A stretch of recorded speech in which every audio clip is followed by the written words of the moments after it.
E aí, será que as independências na América Latina foram uma coisa só, uma grande onda unificada?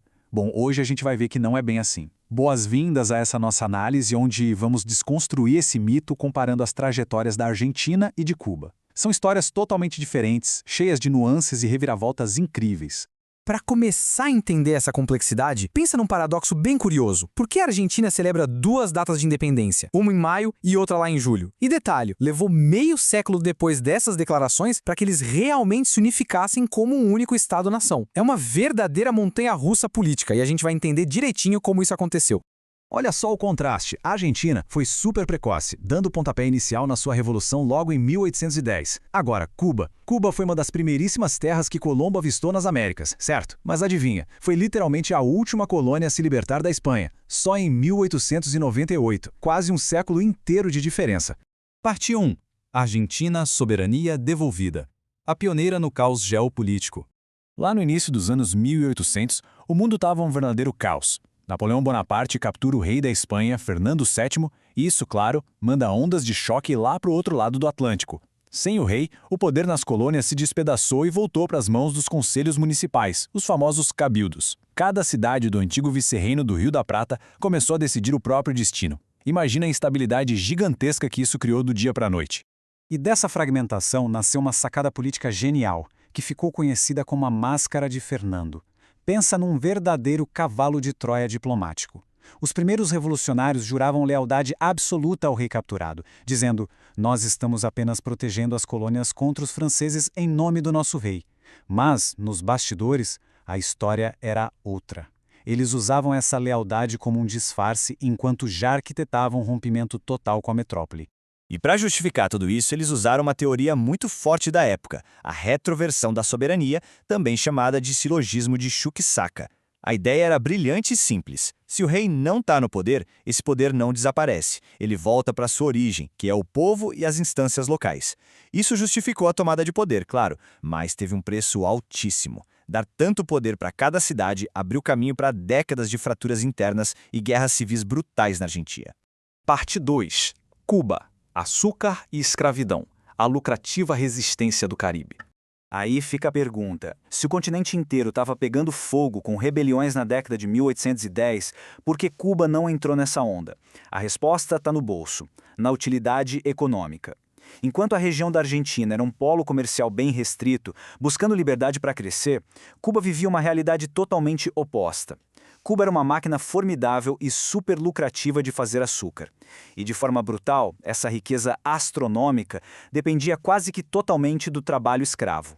Então, o medo econômico falou muito mais alto. A elite cubana estava apavorada com a ideia de uma revolução igual a que rolou no vizinho Haiti, onde a independência acabou com a elite escravista de lá. O foco absoluto deles era manter a escravidão. Inclusive, olha a ironia. Muitos até propuseram anexar Cuba aos Estados Unidos, simplesmente porque lá a escravidão ainda era legalizada. Para completar, a Espanha foi esperta e flexibilizou o comércio, o que acabou acalmando a elite cubana por muito tempo.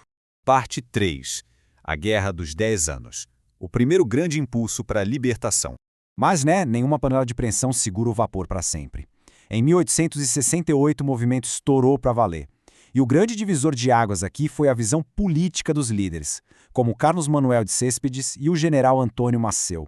Eles sacaram que não adiantava só ser independente da Espanha. Era preciso abolir a escravidão de uma vez por todas. Evidente que essa ideia radical deixou as elites açucareiras e os setores mais moderados de cabelo em pé. E isso nos leva a uma estatística trágica que mostra o tamanho do buraco. 400 mil. Esse é o número estimado de baixas cubanas ao longo desse conflito, que inclusive voltou com força total a partir de 1895. É uma quantidade chocante que evidencia de forma brutal o sacrifício popular e a escala gigantesca dessa guerra contra o enorme exército espanhol. Parte 4. A intervenção norte-americana. A transição de colônia espanhola para protetorado dos Estados Unidos. Pois bem, os rebeldes cubanos estavam quase lá. O exército espanhol estava em plena retirada. Mas aí, um novo ator entra no palco e vira o jogo. Em fevereiro de 1898, o navio americano ISS Maine explode ancorado no porto de Havana.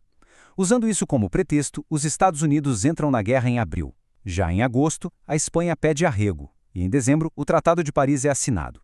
Em questão de meses, o destino de séculos de colonialismo foi decidido. $20 milhões.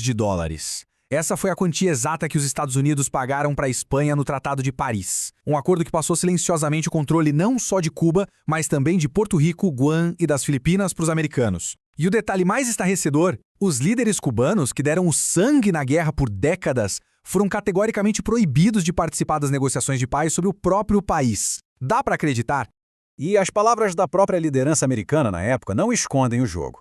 Theodore Roosevelt, na sua famosa política do Big Stick, ou Grande Porrete, disse o seguinte: nossos interesses e os dos nossos vizinhos do Sul são em realidade os mesmos. Eles só merecerão a nossa interferência em último caso. É um documento histórico fortíssimo que ilustra perfeitamente como eles estabeleceram a justificativa para assumir o controle hegemônico sobre o Caribe e as Américas.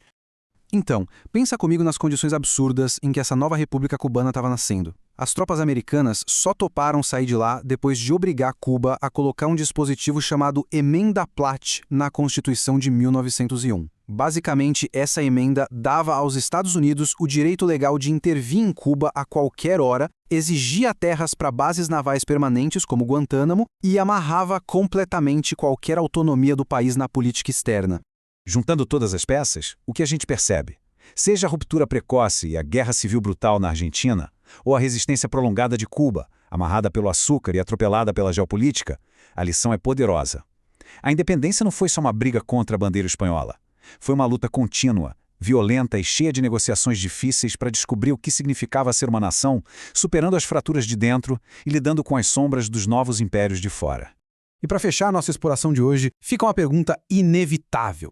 Se depois de décadas de muito sangue e sacrifício, uma nação simplesmente sai do domínio de uma metrópole espanhola decadente e cai direto sob o controle militar e constitucional de um protetorado americano, ela de fato conquistou a independência? Onde é que termina a colonização e onde começa o autogoverno verdadeiro? É uma reflexão que continua ecoando muito além dos livros de história. Esperamos que essa análise tenha trazido uma nova perspectiva para você. Até nossa próxima exploração.